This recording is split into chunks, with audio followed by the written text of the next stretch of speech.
Hello guys, how are you doing? And welcome back to my channel. Today we're going to be talking about wildfires. Before we get started, I have two quick things I want to go over. Firstly, I'm changing my Instagram handle to mega_Karishma. Mega standing for Make Earth Great Again, which has kind of become a weird slogan now, which I wasn't intending for, but here we are. I kind of love it. Mega being a spin on Trump's Make America Great Again, MAGA. See what I did there? Yeah. So make sure to follow me on there. Secondly, I wanted to thank everyone for all the positive comments and support that I've gotten for the last two videos. It just blows my mind. So thank you. One piece of feedback that I did get was to start citing my sources in the description in my video, because there is a lot of unreliable content on YouTube and I want to cultivate that trust between us, that I'm not just giving you BS for the sake of it. I do research my videos thoroughly, and for this video, I've linked all of the sources that I used in the description below. Okay, let's get started talking about wildfires. In this video, we're talking about seven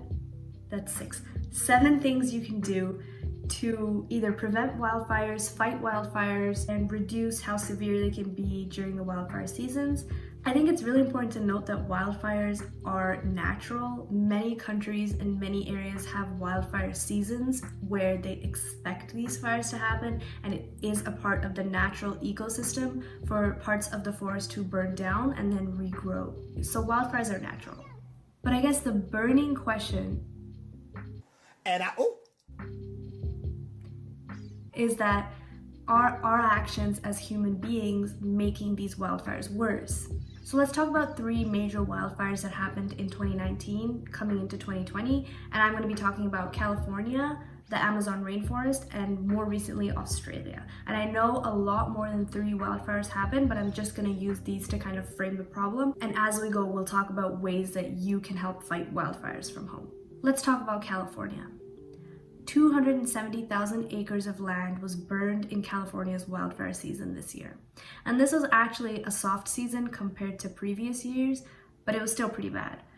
5 people died, and many more lost their homes and property. For a wildfire to start, the conditions have to be exactly right. It has to be really dry, very hot. The vegetation just has to be super brittle and flammable. But the thing is, no matter how perfect the conditions are for a wildfire, there's no fire without an ignition or spark.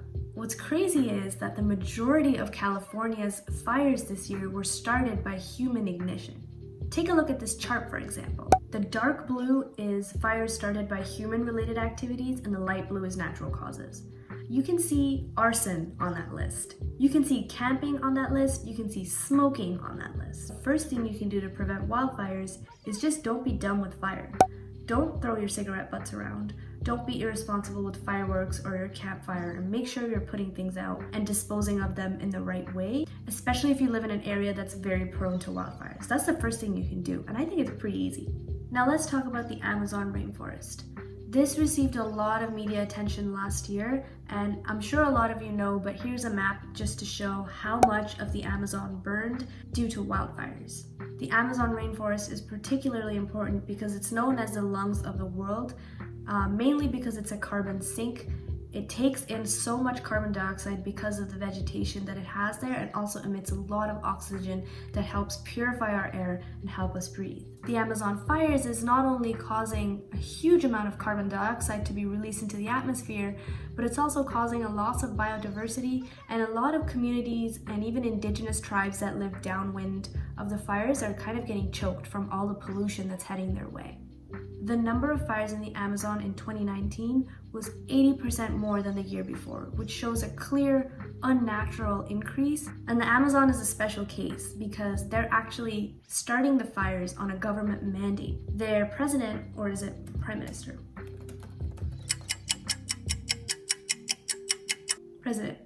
Their president, Jair Bolsonaro, I'm really sorry if I butchered that.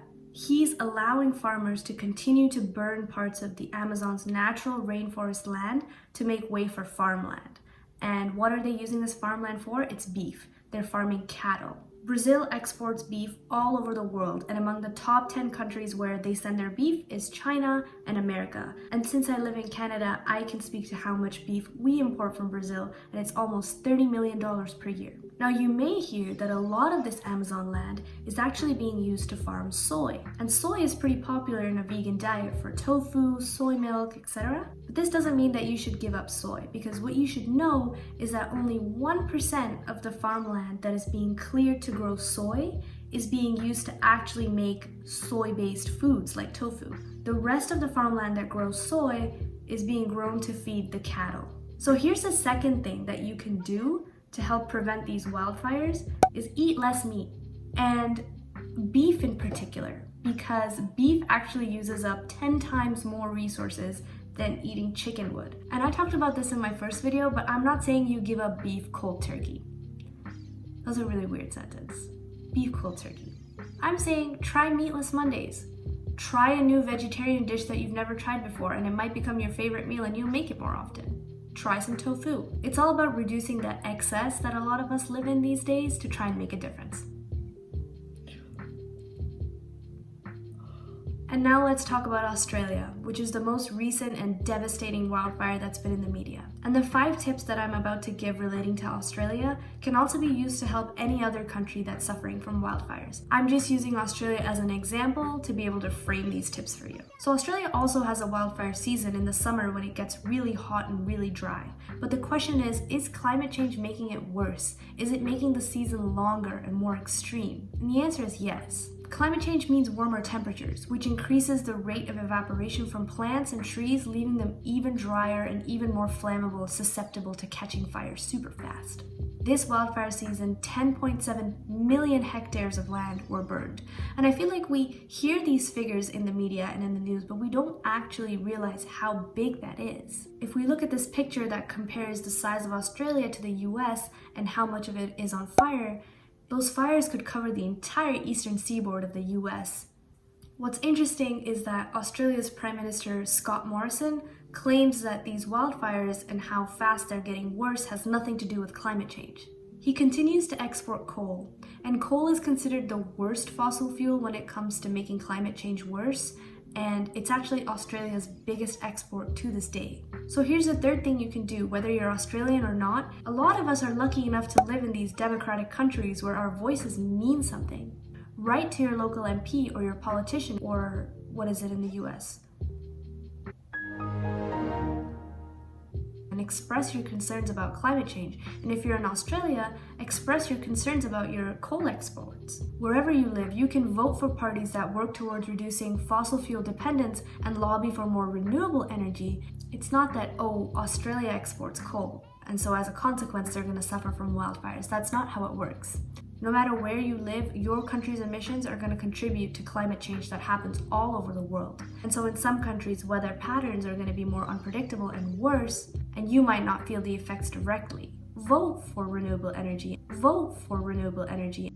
Vote for renewable energy. In Australia, this year's wildfires killed more than 20 people, and countless others are having breathing problems because of it. More than 500 million animals were killed, and koalas are now effectively endangered. So here's my 4th suggestion as to what you can do to help. You can adopt an animal, and I think this makes for a great birthday gift or Valentine's Day gift, which is coming up. I've put a link in the description to Port Macquarie Koala Hospital where you can adopt a koala, and I think it's so cute. Their e-adoption is $40 Australian dollars, which in Canadian dollars is about the same, maybe 36, and it's so cute. It's like having a pet abroad. You get a photo, they have a name, you get a certificate of adoption, and I think it just makes for such a great gift. It could really make someone's day. Your adoption fee helps to treat them, especially the burn victims, and to rehabilitate them and release them back into the wild eventually. Here are some photos of some really cute koalas that they have on their website that are available for adoption right now. I'll give you some koala facts if you're still not convinced. Baby koalas are called joeys, and they ride on their mom's back for 6 months after they're born, just clinging to her the entire time. They're very picky eaters, and they only eat eucalyptus leaves, I think it is, and they sleep for 18 hours per day. And like I said, these tips apply to other countries experiencing wildfires too. So on the topic of adopting cute but lazy animals, you can also adopt a three-toed sloth which lives in the Amazon rainforest, and I've left a link in the description for that too. Another way you can help is to help the firefighters, which are just a group of incredible human beings, so brave, working overtime, risking their lives to fight these fires. You can donate to charities like the Australian Red Cross to help, and I have a link in the description for that too. But my tip is that you do it through a Facebook birthday fundraiser. And these have been a trend lately, and I think they work so well. It's the best way to get others to help you donate towards this cause that you care about, and you just get to use your birthday as an excuse, so it's perfect. The next two that I have are kind of controversial, but they make sense to me. And there's pros and cons to these, and if you disagree, let me know in the comments, or let me know whatever opinions you have on them, but they make sense to me, so I'm gonna say them anyway.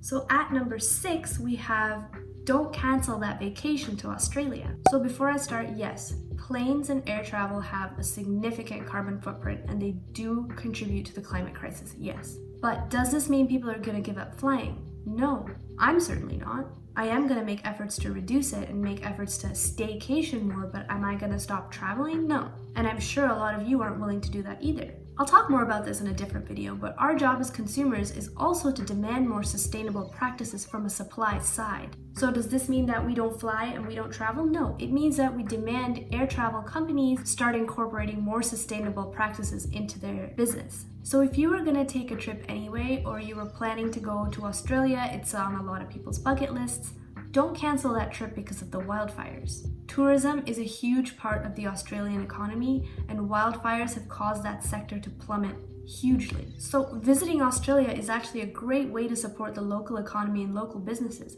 Go there, book an Airbnb, eat at the local restaurants, and have a good time.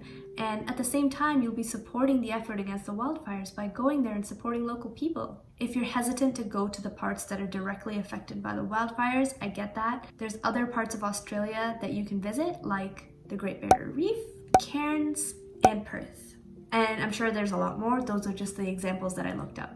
My 7th and last tip for you is to support local businesses from home. If you're Australian, this is easy. Shop local businesses and support your local economy to help recover from the crisis. It's really easy. If you're not Australian, I'm going to use the same argument that I used for flying. If you're shopping for yourself, ask, do I really need this? And if the answer is yes, can I find it in my home country? And if the answer is yes, go ahead and get it. But say it's a gift and you were gonna Amazon Prime something to your door from a big box retailer anyway, consider going on Etsy and supporting a local Australian buyer. And like I said, this can again apply to any other country suffering from a wildfire or crisis. But I'm gonna use Australia just to keep the example consistent. I love Etsy because you can find really unique, cool things on there that no one's gonna have found anywhere else, which is why they make great gifts. And lately I've been into polymer clay earrings. Here's an example of an Australian shop called... I just realized I said the wrong thing. The shop's name is at Frankie and Fox AU. Which I think has really cute items that would make great gifts. Personally, I think better than anything you could find on Amazon Prime. And you might not be looking for earrings at all, but I just think this is so cute, and there's so many other examples of Australian sellers. I just picked this one because I thought this shop was so cute. Okay, those are all the tips I have for you today. I hope you liked this video, and I hope it can inspire somebody to maybe take up one of the tips that I suggested. Let me know in the comments if you do. Or even just think more about how these crises are portrayed in the media and how even our daily actions, daily habits can help fight against this global crisis that we face. Because sooner or later, climate change is coming for us all. Never mind, I don't really want to end on that really depressing note. It is really nice to see how many more people care about this stuff that's happening, because you certainly couldn't say the same 30 years ago. So I'm very proud of our generation for speaking up and using our voice and spreading awareness, but I do believe there's so much more that we can be doing, and I'm so excited for us to get started. So thank you, and I'll see you in my next video. Which reminds me, by the way, I'm gonna try and post every 2 weeks because that's what my schedule, what with school and everything allows. So hopefully I'll see you guys in 2 weeks from now. And if you do like my content, subscribe and like this video or leave a comment or whatever. Remember to follow me on Instagram. Oh my god, I feel like such a YouTuber. And that's all. Bye. Koalas. Koalas. Koalas. Koalas. Wallers.